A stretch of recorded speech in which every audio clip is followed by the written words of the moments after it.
पाठ 15 अपठित गद्यांश unseen passages. बच्चों, अपठित का अर्थ होता है जो पहले पढ़ा न गया हो। इस तरह वह गद्यांश जिसे आपने अपनी पाठ्य पुस्तकों में पहले न पढ़ा हो उसे अपठित गद्यांश कहते हैं। अपठित गद्यांश का उद्देश्य बच्चों की चिंतन और बोध संबंधी योग्यता को आंकना होता है। अपठित गद्यांश के प्रश्नों को हल करते समय निम्नलिखित बातें ध्यान में रखनी चाहिए। गद्यांश को ध्यानपूर्वक पढ़ना चाहिए। गद्यांश का मूल भाव भली भांति समझना चाहिए। दिए गए प्रश्नों के उत्तर गद्यांश में से ही ढूंढने चाहिए। गद्यांश में दी गई मुख्य बातों को पेंसिल से अंकित करना चाहिए। विकल्पों पर आधारित प्रश्नों के उत्तरों का चुनाव सोच समझकर सटीक विकल्प को चुनते हुए करना चाहिए। अपठित गद्यांश का हल सहित उदाहरण। निम्नलिखित गद्यांश को पढ़कर दिए गए विकल्पों में से सही उत्तर चुनिए। किसी की सेवा करने का अपना अलग ही आनंद होता है। यदि किसी को एक बार इस आनंद की आदत पड़ जाती है तो वह जीवन भर नहीं छूटती। जो बिना किसी स्वार्थ के दूसरों की सेवा करता है उसका कोई मुकाबला नहीं कर सकता। उदाहरण के लिए, सूरज बदले में कुछ पाने की इच्छा रखे बिना सभी को धूप और रोशनी देता है। चंद्रमा शीतलता प्रदान करता है, धरती अन्न देती है, जल जीवन देता है तथा हवा प्राण देती है। ऐसे लोग जो निस्वार्थ भाव से दूसरों की सेवा करते हैं, स्वतः ही लोगों के दिलों में स्थान प्राप्त कर लेते हैं। हमारे देश में ऐसे न जाने कितने ही परोपकारी समाज सेवी संत महापुरुष हुए हैं, जैसे विनोबा भावे, बाबा आमटे, मदर टेरेसा आदि, जिन्होंने करोड़ों लोगों के दिलों में अपना घर बना लिया। कौन सी आदत जीवन भर नहीं छूटती? 1. हंसने की आदत।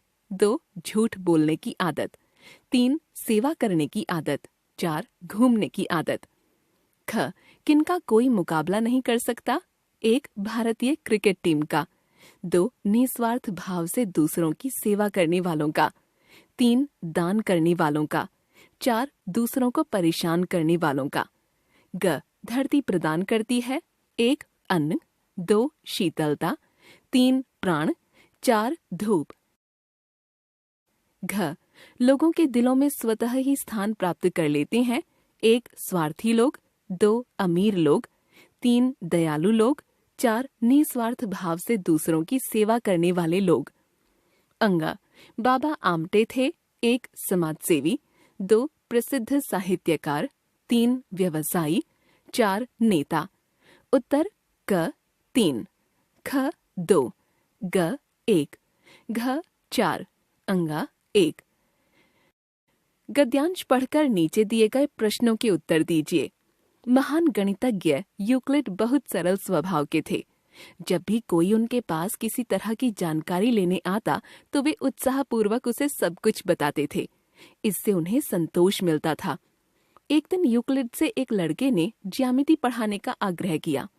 यह प्रस्ताव उन्होंने सहज रूप से स्वीकार कर लिया। लड़का काफी प्रतिभाशाली था। एक दिन लड़के ने कहा, इस प्रमेय को पढ़ने से मुझे क्या लाभ होगा? यह सुनते ही यूक्लिड नाराज हो गए और अपने नौकर से बोले, इसे एक ओबोल यूनानी सिक्का दे दो, क्योंकि यह विद्या हासिल करने में कम, धन कमाने में अधिक रुचि रखता है। प्रश्न महान गणितज्ञ यूक्लिड का स्वभाव कैसा था? उन्हें संतोष की अनुभूति कब होती थी? लड़के ने यूक्लिड से क्या आग्रह किया था? लड़के के किस विचार से यूक्लिड नाराज हो गए?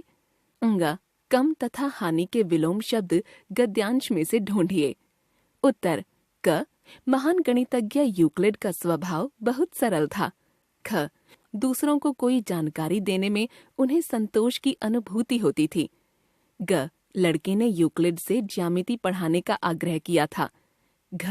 लड़के ने जब यह कहा कि यह प्रमेय पढ़ने से उसे क्या लाभ होगा, तब उसके इस विचार से यूक्लिड नाराज हो गए।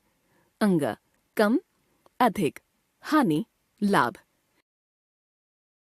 हमने जान लिया, जिस गद्यांश को आपने पहले न पढ़ा हो उसे अपठित गद्यांश कहते हैं। अपठित गद्यांश के अभ्यास से छात्रों की चिंतन और बोध संबंधी योग्यता को आंका जाता है।